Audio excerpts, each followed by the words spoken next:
What's going on, everyone? Welcome back to Skull Network, and I just have a few words to say to some people from one of my more recent videos. I told you so. Now, this will be a mix of a review and kind of a I told you so video about the Minnesota Vikings and the Seattle Seahawks game that just happened, where the Minnesota Vikings took home the win 30-17 in Russell Wilson's first loss ever to the Minnesota Vikings. Now, if you remember 2 videos ago, I told people not to worry about the 0-2 start of the Minnesota Vikings because of things like the offensive line improving, the defense having some issues still, but proper utilization of Dalvin Cook and Kirk Cousins playing mistake-free football. A lot of positives on offense. And a lot of people on Facebook, not necessarily on YouTube, but I post a lot on Facebook too, called me crazy and really didn't have any faith in the team. And I could understand that to a point, but man, were some people very wrong. And I know what a lot of people are going to say, Nick, it was just one game. Why are you overreacting? I mean, it's the first win of the season. You really got to wait a little bit more time. But you got to remember, this was supposed to be one of those games where we had no shot. It's in the super hard part of our schedule.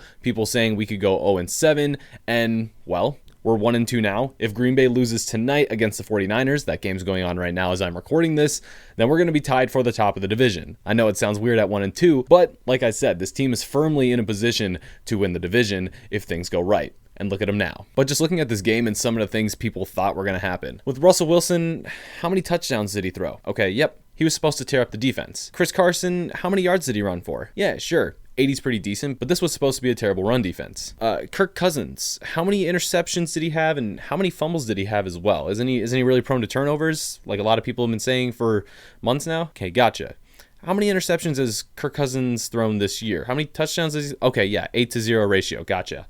Dalvin Cook was out. That was supposed to be a big thing, right? That was supposed to be the core of our offense. Alexander Madison's good, but nowhere near the level of Dalvin Cook. Oh, he had over 170 yards of total offense and was utilized very similarly to Dalvin Cook. Man, that offensive line is terrible, which I personally have said myself, but I also said that the offensive line was getting better. Oh, Kirk was sacked once. Gotcha. The Minnesota Vikings have a penalty issue. Where was that really today? I mean, really the only negative that I can see out of this is the first half defense that we saw. Yeah, it was really rough up to a point, but look at the second half. The Seattle Seahawks scored 0 points, and from what I remember hearing, had less than 10 minutes of total time of possession. I know obviously you don't want a team that's really different in both halves. You just want a team that's dominant all the way around.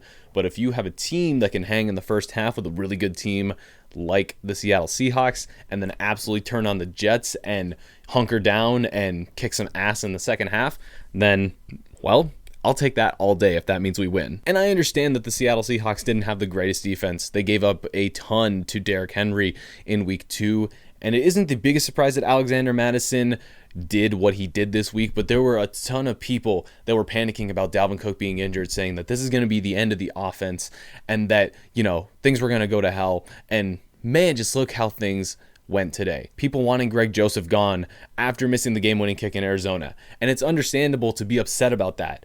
But how many kicks did he miss today? Okay, 0. Gotcha. Just had to make sure. I don't know about you. This was an incredible game, and it's great to see Russell Wilson finally lose to the Minnesota Vikings in his career. Should it have taken 8 attempts? No, not necessarily, but the fact that it's happening here and now, we're living in the present. We have to take what we can get now, especially with a team that a lot of people that are in the fan base don't necessarily like. And like I said before, the play calling is getting a lot better. Clint Kubiak is getting a feel for who his weapons are, what they're good at. Even if Dalvin Cook is out, he knows that Alexander Madison can do a lot of the same things, not at the same level, but he has a lot of the same skill set. He's working to Kirk's skill set and making him a much better player, as we've seen so far. Kirk has been absolutely on fire. And if the names Kyler Murray and Josh Allen didn't exist, Kirk Cousins would be in the MVP race towards the very front. But of course, since he plays for Minnesota and his name is Kirk Cousins and he has the history that he's had, he probably won't win MVP this year, but man, does he look pretty close. But that's really all I got to say. I understand we still have a lot of rough games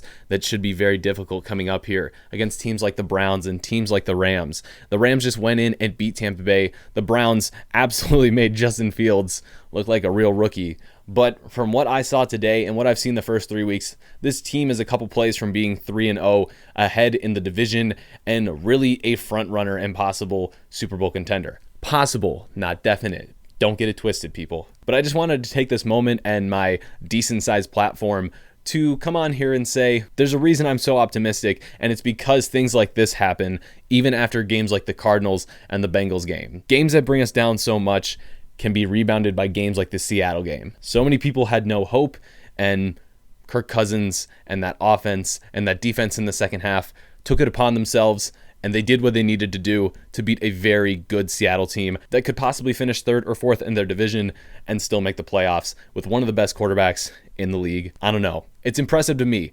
I don't know about you guys, but I'm feeling great still. But that's all I got to say about the game and the team so far this season. Like I said, I'm very optimistic. I don't know about you guys, but let me know in the comments down below how you feel after today. I'm feeling very great. And that's going to wrap up this video, guys. If you enjoyed, make sure you hit the button down below to give this video a like. And if you're new to the channel, make sure you hit the button down below to subscribe as well. The giveaway is at 1,000 subscribers, so make sure you hit that subscribe button to be a part of that. If you want to share this video with anyone that is a doubter of the Minnesota Vikings or just really doesn't like the team that much, even after today, you can do that with anyone on any platform. And if it's a crack dealer on the corner, that's your guys' best option. You guys already know. My name's Nick. See you guys all in the next video. Week 4 picks coming out on Wednesday. Adios.